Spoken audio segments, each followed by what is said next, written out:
The following presentation is a production of WLWstudios.com.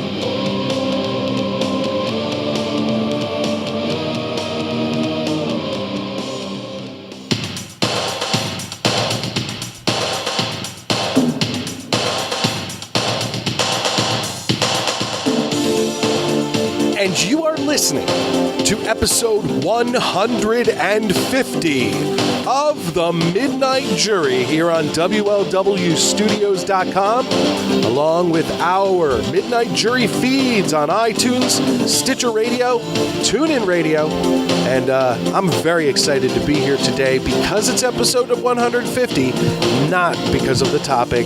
I am the 21st century broadcasting marvel, Midnight Mike Norengager. I am very excited to be here because of the topic, Adam, housing. And I am your very best Halloweener, Calvin Brody. Now you're jumping the shark here on the Halloween. That's next week and the week after. October. It's I know you're excited. I'm excited too. That's why we choose to do all horror, all October on the Midnight Jury. Your very best almost Halloweener, Calvin Brody. There you go. Okay, so we're here to do. It's episode 150, and I said on the last show. Very different meaning. I said on the last show. What is the meaning? Well, jumping the shark means taking something past the point of ridiculousness. Correct. Usually with TV shows. Yeah. Jumping Oh, really? the shark refers to the Happy Days episode where Fonzie jumps a shark on his motorcycle. On skis, I believe. Was it? I didn't actually think see it was on but skis. It's what many people Maybe. consider to be kind of the death of the series. That at that point it was so ridiculous that it stopped being really like Happy Days that you love. So when something goes kind of ad absurdum, it's jumping the shark. What is it? What would you say if Mine you're was early more on something? jumping the gun. There we go. There you go. Well, thank you for clarifying that, because I never knew that. There you Now, go, see? I wanted to say that we said it on the last episode, and I will repeat it today. That after we had kind of a big to do with episode 50, Yeah. and then from there on, it's almost like the number of episodes almost stopped meaning anything to me. Like the only reason I needed a number was maybe to know for like cataloging, like what episode was where. Well, I mean, 100 was sort of a big deal. The four of us got together We and went with bullshitted. a different format on it. It was a little bit I different. think it was a very special episode. Yeah. Well, today there's really nothing special planned as we're doing, what is it, 1986? 84? Yes, 86. 86 House, starring I think William Catt. I would disagree, because you we had a conversation where you specifically said, like, you felt like, and I agreed, that we had been doing so many just kind of universally agreed upon good movies, and there's not, and that's good to do movies that people know about and that everybody likes. Yeah, our first year, Yeah. we definitely did a lot more like big name things to kind of try to draw people in. At this point, There were some good. There were a few weird movies in that. I mean, Elves was Elves. during that time, but there were some others. There was, I mean, you weren't a big fan of Killer Clowns from Outer Space, and that wound up being a sort of an enduring. big fan? no, Fan of I don't know Clowns? where he got that from. I say from the very beginning of the episode that I watched it tons as a kid. At my yaya's house. Yeah. When I'd sleep over there, it'd always be on like HBO or something, and I always had good fond memories of it. I'm but just there saying, is a I very was a super big- cheese factor to it. Oh, well, No, certainly. no. All I'm saying but is not that- like this. The Killer Clowns from Outer Space shouldn't even be in the same world as we'll get House. into I'm trying to explain how this movie came to this episode here, how we decided upon it. I'm just saying that there were movies that were less obvious choices. Killer Clowns from Outer Space is not. It's one of those kind of B cult horror movies. I'm just saying there were movies during our initial year that weren't huge movies. Anyway, the point I'm trying to make, though, is that we had been doing so many movies that every one of us were giving like you a mean B recently? Recently, Yes, we were giving correct. Bs or higher, and there wasn't that same sort of like contention with movies. And I'm not crazy about the fact that I think that maybe you went into this movie just ready to kind of battle over it. Mike? No. No. And I don't think you there How do you keep that straight face? How are you not laughing? I don't think Because it's not true. It's not true. I don't think there was any chance that you even gave this movie a fair chance. Not true. I don't know, man. But we wanted to go for we wanted to go for a movie that Wrong. we wanted to go for a movie that My opponent is wrong. Wrong. could potentially have more varying opinions between the three of us. And I definitely, obviously we in succeeded. picking this movie, I definitely said to you, because I bought House as a child, and I bought it.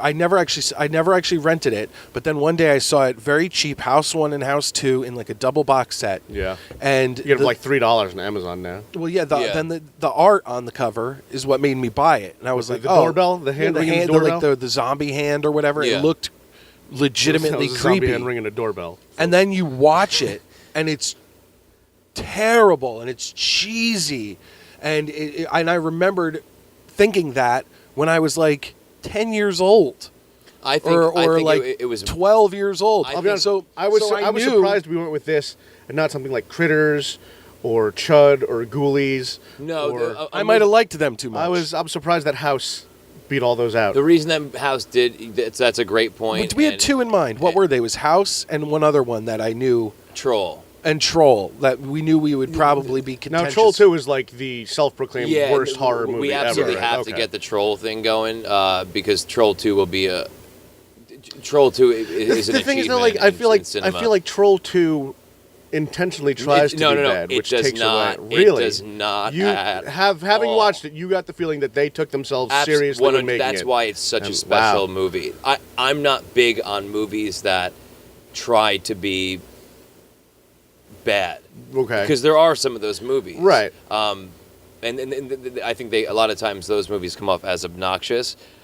Troll 2 is not one of those movies. And Troll 1 isn't one of those movies either. Yeah. But the reason that we settled on House and not something maybe more obvious like Ghoulies or one of the more like commonly talked about kind of B laughable horror movies is because House is a movie that at least Mike and I know We knew going that into we it. both were aware of it and that we both have prior experiences about it, and it's a movie we've always talked about Okay. having differing opinions about, so that's why House came up. That makes sense. House is a movie that is probably more significant to me than it is to many other horror fans, even people that have seen it and liked it. The reason it's more significant to me is because it may be the first ever horror movie that I watched even a part of. Oh man, Really? Oh, I'm yeah. surprised you weren't turned off to the whole genre immediately. The reason that Mike does not like House, and the Okay, everyone. He's going to now speak for me in my brain. so go ahead. Because I'm mischaracterizing what Mike's thoughts in the movie ahead. right now. Wrong. The reason that Mike doesn't like House is because Mike is a very focused, Mike, if he's expecting something specific, it better be kind of what he's expecting. Because I could picture you as a 10-year-old buying that cover. I know exactly what you mean, and I know what you were expecting, and whatever you were expecting, I could picture that being a great movie. Yeah. Because I could picture it too. I know. This I hate. scary, dark house. I'm all fucked up because when I have expectations, I expect them to be fulfilled. Sorry. No. Excuse me. House I'm is a dick. House is a horror comedy, and it wasn't what Mike was expecting. I wasn't expecting that necessarily when I first watched And House it. 2 takes it even to another level. No, Does no, it really? Yes. House 1 is firmly does not try to be anything but a mixture of horror and comedy. I disagree with that. I don't. I feel like I think House it takes 2 it- maybe, but in House 2 1 is more of a comedy. So if House 1 is 50-50, I think Look, it is. you can't have a movie with George Wendt in it and have it not be at least some portion a comedy. Oh, absolutely. George Wendt isn't known for his acting chops. You know? I don't know, but George Wendt, I mean, No offense, George Wendt. it's okay to have No, there's a a reason that fucking norm. It's there's a okay reason you to cast have somebody from a comedy sitcom. No, but it's okay. But it's different because it's okay to have a comedy relief character in a movie, and that would have been George Wendt. I don't think George anybody Wendt was the else Rob was funny Schneider in of that this movie. No, I'm not saying that the people. It was like whirling on the floor laughter. I'm just saying the movie is tongue in cheek in certain parts, and that it's not a mockery of itself, but if it was taken seriously and not turned into a joke, it would have been a better movie. I like it on its merits. I like it. I think it That's succeeds. why most people like things is based on its merits. Yeah, Adam Henning's breaking it down here in this intro. I like this thing because of the good qualities. No. And Mike is an asshole because when he has, No, it sounds like we're gagging up. I didn't mean for it to be like that. I just thought it was funny. I like the movie. Jesus. I think it succeeds. I thought you were saying something there. No. I like the movie. I think it succeeds fair. I think it succeeds fairly well at doing what it set out to do, which is being a horror comedy. And I if you look at the side of the VHS box, it says horror/comedy. If you look it up on it, like, they failed at being horror, and they failed at being comedy. I think I would have gone into it with a different mindset if I knew that it was supposed to be a horror comedy. Okay. Because I mean, like, maybe that's true for me too when I was a kid. Because it puts you in a completely different. Because if you're going in, all right, you're going to watch a horror movie called House. You're like, okay, so some fucking haunted house. And then some of the shit that happens in this, you're like, it's sort of like people under the stairs. You're like, what? No, there's this, I could see the parallels between this and People Under the Stairs. The House is actually very similar, but besides that, just as far as the content goes, how about the thing, and we'll get into it later, obviously, but the thing with the hot blonde, like, Russian girl and bringing her kid over, that's all kind of intertwining comedy, like sort of like you thought she was going to show up to bone, and instead it was like, oh, watch my fucking kid while I go out and bone other dudes. So he's chasing the kid around, and that's kind of funny and fun, but at the same time, there's a serious threat, like with the kid. Although there is, and again, we'll get into it later, but I feel like you guys watched a different fucking movie. The mom loses the kid, and then you did, and then the grown man and the kid come out of the bathroom together, and the kid's crying, and he's like, "Here you go, mom, have your kid back." He just raped him in the bathroom. Get him out of here. We saw what happened in the bathroom. Real quick, but we got to wrap up the intro. And there's one thing I wanted to talk about. In Philly, out on Broad Street, they knocked down one of the older... The goddamn mummers. That's what we're talking about. No. I'll complain about them around January. But out on Broad Street, they're knocking down. They knocked down one of the buildings, and what it did is when they knocked it down, bats. It revealed bats everywhere. You know how old in cities back in the day, their billboards were really just painted signs on the side of buildings. Yeah. Well, it revealed an old painted sign, and there was actually a thing in it in I don't have one of the Philly newspapers. It might even have been one of the like trendy free ones. But about the sign as it came down, people who've lived in Philly for a long time were like, "Oh my God, I remember that restaurant," because it was right below, and it was called Lou Tendler's. Read that. Just read it. I don't want you to give anything away because I'm trying to do something here. Lou Tendler's Restaurant. There you go. Okay, so I looked it up and I did some... You read it. You said the whole thing and I was like, oh, read it. No, well, because I can't tell in this old writing here. I'll show it to the camera.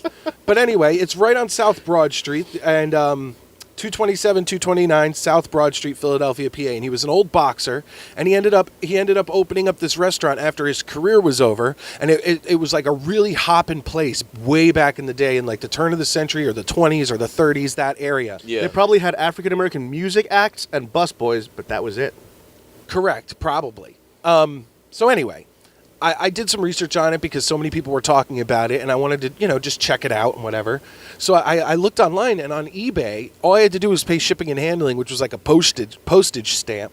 Somebody had a actual matchbook from this restaurant. Huh. So I went out and I actually sent it in, and there it is. I just want to, I don't know.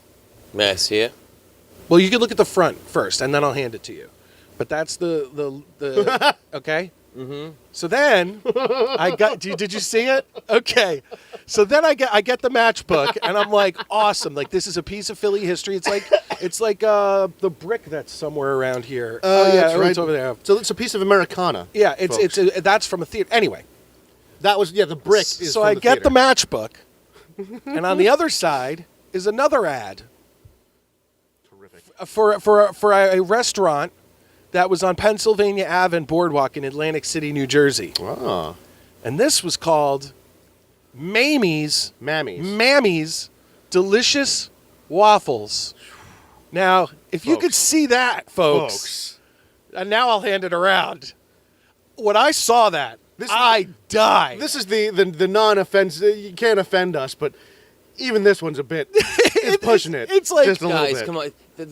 No, I agree. Back in the day, No, but there's so many. It gets so much worse than this. There was nigger hair tobacco. whoa! He just drops All a right. hard N real quick. You can't say nigger on this show. Look, there guys, were- nigger is a very charged word. You can't just go around there- shouting it from the I'm- roof. Trigger warning. I'm just talking. Trigger warning. I'm just saying the name of an old brand. They eventually changed it to bigger hair. No, I know all the brands they had. Yeah, and like there was something with a black boy. Was it toothpaste where he's like smiling and his teeth are all big? They're actually at So no, this is still awesome. you know the place we don't go to anymore that I won't mention? Oh, that shitty store? Yeah, you know that shitty store we don't go to anymore that I'm not going to mention? It's like Aunt Jemima. They had, it's not like Aunt Jemima. Mammy's. Look, all right, but if you could color in an Aunt Jemima bottle, You saw that's that already? essentially what Aunt Jemima would be. We yeah. give her a pass because she's colored in with delicious syrup. But No, let's be real here. I bet you that place was delicious. Like Oh, I would probably love. Me too. I wanna saw go it. there I so said, oh my badly. God, I bet those waffles were great. Did they not send it with matches? It did not. No, it did not. Okay. It was Oh, just I guess the you're not allowed the to. matchbook. Oh yeah, I don't know if you can or you can't, but whatever. That is Either way. is very cool. It was a cool little Philly story that I honestly figured I'd bring up. I thought like once you turned it around, I thought maybe it was going to be like Mammy's N-word.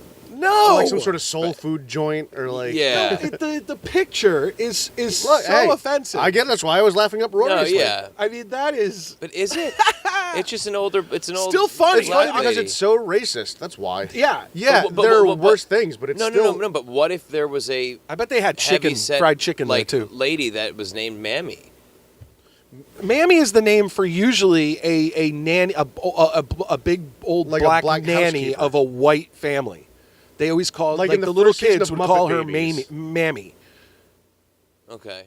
Like and then that's a that very- caricature, I mean, the lips... The eyes, lips is the- It's just Al Jolson in a fucking... in a handkerchief. I feel like that was a term. Of, I like that little net top over her cans. Yep. Lets you know she's a little bit of a This slut, character too. is just No, that's like just her shawl. this character is a positive character though. It's I don't know it's a term that this of would be endearment. considered a positive character. Well, To let's put it. anyone. Let's put it. Here, give me I that. think everybody let's put would it up. consider Let's that put a it up to a positive vote. character. I don't. Do you think I this don't is think a so. positive character? People out there is old Mamie. I feel like if you or is if that a you bitch? Adam Henning is that a bitchy character No, and, it's- and no, an it's- evil character? no, but like, No, but it's not. it's if you Adam Henning She's wore as a shirt dark with as just, night, with just first that and picture on it, foremost. not Mammy's, not anything, just the picture of the woman on it. It would be considered a bigot shirt. You would be a racist no, for I wearing know. that shirt. I know. I would. I would give you a lot of. I would give you I'd $5 like to do a American social dollars to wear that experiment shirt. where I printed this out on a shirt and walked around Philly. You're a brave man. I know. I'd Listen, be shot if you open up a business today, by the police. Yeah, exactly. if you open up a business today, No, you wouldn't. No, yeah, you're right. I have white privilege. if you open up a business today and use that as your logo, that would cannot not do be that. acceptable. I understand that, but if my great uncle owned a restaurant called Mammy's, I may wear a shirt and be like, "This was." But his, if it's his you restaurant. as a white family owning that restaurant and that is your business mascot, that's not good. but if That is even worse. But if Mammy, And I feel like if a black family owned a restaurant, that would not be their business mascot in the first place because it's such a just over the top. Stereotype. It's a caricature of black people. I know I get that, but why are we like flipping out about it now? We're not. Easy. I You're was the one showing flipping that. out, I was bud. showing that No, I got this I- matchbook. I think it's Adam cool. Henning. I think We're it's all cool. I think it's cool too, and I do see how it's offensive, but I'm not offended by it. I'm not. Oh, yeah. No, that's not- I'm not either. I Yeah, see that- where that's that what wasn't I'm what I was saying. saying. I see where it could I be was saying offensive, but it's hilarious. This is something that is pushing the bounds of what would be considered offensive. No, That's actually not pushing the bounds. This General- is something that steps over that line, and it is. No, it is I- offensive. I am just not understand that offended. it is offensive, but The but after that makes me feel like you don't. I still think that I understand that people are offended by it today, but I'm not sure that they should be as offended by it as they are. Because it's a part of history. Correct. And this type of a character was not being portrayed to be made fun of or in a negative way. It was a positive kind of feeling that they were trying to correct. They were supposed to make you you like a home. Yeah, a good old home. Correct. Yeah. And this woman, even Meal. though she looks very stereotypical and whatever, It just looks like a slave. but I mean, let's not what split hairs Yeah, here. I mean, what makes somebody look like a slave? the This is- the backwards Tupac bandana handkerchief? mixed with the outfit she's wearing, mixed with her super blackness, like as night, with the big white lips, and the fact that it's called Mamie or Mammies. That Mammy is a term for a black servant, and the little kids called her Mammy. I get it, but The little white kids. But this, I feel like, would have been the attire worn by such a figure at that time. So I but can't it's still see why it a would very be like offensive. slavey looking woman. slavey looking. Not Slavic All right, looking. fine. Slavic looking. Correct. We are the Midnight Jury. We're on WLWstudios.com, iTunes, Stitcher Radio, and TuneIn Radio. This is episode 150, where we 150. celebrate by reviewing House. Not House MD. That was post 2000s, Just- folks. 1986's horror classic. Classic. Listen, this We'll movie be back. In the isn't same way a classic. Gremlin is, After is some a ads. classic car. And Yeah. our TV show theme of the week.